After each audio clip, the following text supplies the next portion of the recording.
Hello all, welcome to Bhargavi వంటిల్లు. ఈరోజు మనం చాలా టేస్టీగా హోటల్ స్టైల్లో చేసే ఇడ్లీ సాంబార్ని సింపుల్గా ఎలా ప్రిపేర్ చేయాలో చూపించబోతున్నాను. ఈ ఇడ్లీ సాంబార్ చాలా బాగుంటుంది, సింపుల్గా ప్రిపేర్ చేసుకోవచ్చు. ఇంట్లో ఉండే వాటితోనే సింపుల్గా టేస్టీగా ఈ సాంబార్ అయితే అదిరిపోతుంది. మరి సాంబార్ని ఎలా ప్రిపేర్ చేయాలో లేట్ చేయకుండా వీడియోలోకి వెళ్ళి చూసేద్దాం. ఈ సాంబార్ ప్రిపేర్ చేసుకోవడం కోసం ముందుగా ఒక బౌల్ తీసుకొని అందులో ఒక 50 ml వరకు కందిపప్పుని తీసుకోవాలి. కందిపప్పు సుమారుగా ఒక 4 నుంచి 5 టేబుల్ స్పూన్ వరకు ఉంటుంది. కందిపప్పుని బౌల్లోకి యాడ్ చేసిన తర్వాత ఇప్పుడు ఒక గ్లాస్ వరకు వాటర్ని యాడ్ చేసుకొని 2-3 సార్లు కందిపప్పుని బాగా శుభ్రం చేసుకోవాలి.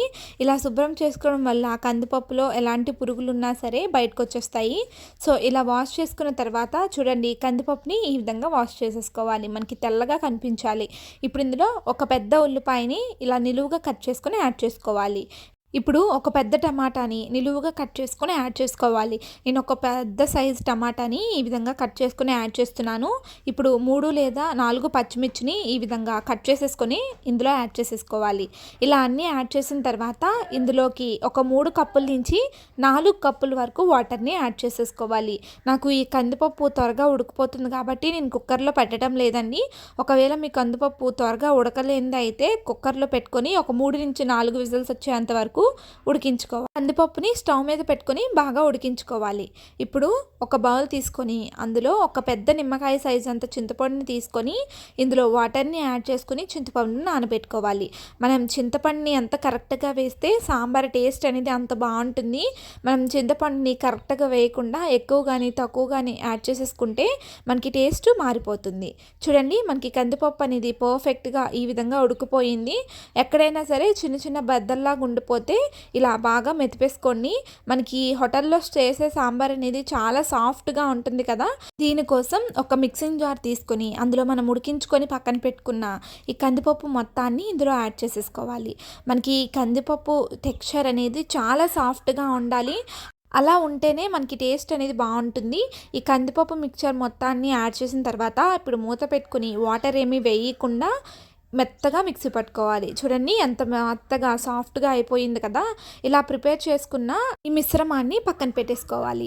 ఈలోపు మనం ముందుగా నానబెట్టుకున్న చింతపండు అనేది కరెక్ట్గా పర్ఫెక్ట్గా నానిపోయింది. ఇప్పుడు బాగా ప్రెస్ చేసుకుంటూ ఈ చింతపండులో ఉన్న రసాన్ని ఈ విధంగా తీసేసుకోవాలి. చింతపండు రసం ఇలా బాగా నలుపుకుంటూ చింతపండు రసాన్ని తీసుకున్న తర్వాత ఈ చింతపండు రసాన్ని ఇప్పుడు పక్కన పెట్టేసుకోవాలి. ఇప్పుడు సాంబార్ ప్రిపరేషన్ కోసం స్టవ్ మీద ప్యాన్ పెట్టుకొని ప్యాన్లో ఒక 2 టేబుల్ స్పూన్ వరకు ఆయిల్ యాడ్ చేసుకోవాలి. ఆయిల్ మరిగిన తర్వాత 1 టేబుల్ స్పూన్ వరకు ఆవాలు, 1 టేబుల్ స్పూన్ వరకు జీలకర్రని, చిన్న ఉల్లిపాయని కట్ చేసుకుని యాడ్ చేసుకోవాలి. మనకి చిట్టి ఉల్లిపాయలు ఉంటాయి చూడండి, అవి సాంబార్లోకి యాడ్ చేసుకుంటే టేస్ట్ చాలా బాగుంటుంది. ఒకవేళ అవి లేకపోతే చిన్నగా ఉన్న ఉల్లిపాయలని సగం కట్ చేసుకుని యాడ్ చేసేసుకోవాలి. ఉల్లిపాయలని యాడ్ చేసిన తర్వాత ఇలా బాగా ఫ్రై చేసుకోవాలి. ఇప్పుడు ఒక 3 లేదా 4 ఎండుమిర్చిని చిదుముకొని యాడ్ చేసుకోవాలి. చిదుముకొని యాడ్ చేసుకుని ఇలా ఫ్రై చేసుకున్న తర్వాత ఇప్పుడు 1/2 టేబుల్ స్పూన్ వరకు ఇంగువని యాడ్ చేసుకోవాలి. సాంబార్లో ఇంగువని యాడ్ చేయడం వల్ల టేస్ట్ చాలా బాగుంటుంది. సో ఈ విధంగా ఇంగువని యాడ్ చేసుకొని మీడియం ఫ్లేమ్లో పెట్టుకుని ఫ్రై చేసుకోవాలి. ఇలా ఫ్రై చేసుకున్న తర్వాత చిటికెడంత పసుపుని, 1/2 టేబుల్ స్పూన్ వరకు సాంబార్ పౌడర్ని యాడ్ చేసుకొని ఫ్రై చేసుకోవాలి. సాంబార్ పౌడర్ అనేది ఎలా ప్రిపేర్ చేసుకోవాలనేది నేను నెక్స్ట్ వీడియోలో చెప్తాను. సాంబార్ పౌడర్ని యాడ్ చేసిన తర్వాత ఇలా మీడియం ఫ్లేమ్లో ఫ్రై చేసుకోవాలి.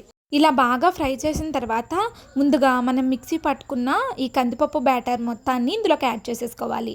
ఈ బ్యాటర్ మొత్తాన్ని యాడ్ చేసిన తర్వాత మీడియం ఫ్లేమ్లో పెట్టుకొని ఈ విధంగా కలుపుకోవాలి. పోపు మొత్తం ఈ కందిపప్పు బ్యాటర్కి పట్టేలాగా మిక్స్ చేసేసుకోవాలి.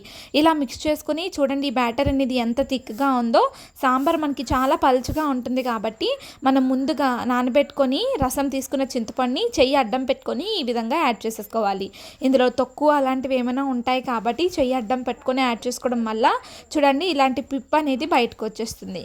మనం ముందుగా మిక్సీ పట్టుకున్న గిన్నెలోకి కొంచెం వాటర్ని యాడ్ చేసేసుకొని ఇందులో యాడ్ చేసేసుకోవాలి.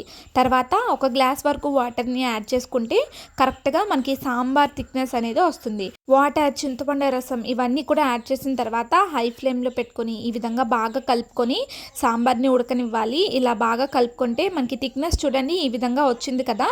మనకి సాంబార్ అనేది ఉడికి చల్లారిపోయే టైంకి మనకి కరెక్ట్ థిక్నెస్ అనేది వస్తుంది. సో ఫస్ట్ కొంచెం వాటర్ని ఎక్కువగానే యాడ్ చేసేసుకోండి. ఇలా బాగా కలుపుకొని హై ఫ్లేమ్లో ఉడుకుతున్న టైంలో 1/2 టేబుల్ స్పూన్ వరకు కారాన్ని, రుచికి తగినంత ఉప్పుని యాడ్ చేసేసుకొని బాగా కలుపుకోవాలి. ఉప్పు కారం అనేది ఇక్కడే అడ్జస్ట్ చేసుకోండి. సాంబార్లో ఉప్పు లేకపోయినా, కారం లేకపోయినా టేస్ట్ అనేది అస్సలు బాగోదు. సో చూసుకొని మీ రుచికి తగ్గట్టు యాడ్ చేసేసుకోవాలి. ఇప్పుడు ఇవన్నీ కూడా యాడ్ చేసిన తర్వాత హై ఫ్లేమ్లో ఈ సాంబార్ని బాగా మరగనివ్వాలి. ఈ సాంబారు మనకి ఎంత బాగా మరిగితే మనకి టేస్ట్ అనేది అంత బాగుంటుంది. ఇప్పుడు హై ఫ్లేమ్లో సాంబార్ని బాగా ఉడకనివ్వాలి. ఇలా హై ఫ్లేమ్లో ఉడకనిస్తే టేస్ట్ అనేది బాగుంటుంది. ఈ విధంగా హై ఫ్లేమ్లో బాగా ఉడకనివ్వాలి. నేను వీడియోలో బాగా కనిపించడం కోసం మాత్రమే ఈ పొంగుని తీస్తున్నాను. మీరు ఇదంతా కలిసేలాగా బాగా కలుపుకుంటూ మరిగించుకోవాలి. ఇప్పుడు ఇలా బాగా మరిగిన తర్వాత 1 టేబుల్ స్పూన్ వరకు కొత్తిమీరని యాడ్ చేసేసుకొని బాగా కలుపుకోవాలి. సాంబార్లో ఖచ్చితంగా కొత్తిమీర ఉండాలండి. కొత్తిమీర ఉంటేనే మనకి టేస్ట్ అనేది బాగుంటుంది. మరేమీ పోపు అవసరం లేకుండా స్టవ్ ఆఫ్ చేసేసుకొని సాంబార్ని డైరెక్ట్గా ఇడ్లీలోకి కానీ దోశల్లోకి కానీ సర్వ్ చేసుకుంటే చాలా బాగుంటుంది. ఇప్పుడు వేడివేడి ఇడ్లీలు ఒక బౌల్లోకి యాడ్ చేసేసుకొని ఈ బౌల్ నిండుగా సాంబార్ని యాడ్ చేసుకొని సర్వ్ చేసుకొని తింటే చాలా టేస్టీగా ఉంటుంది.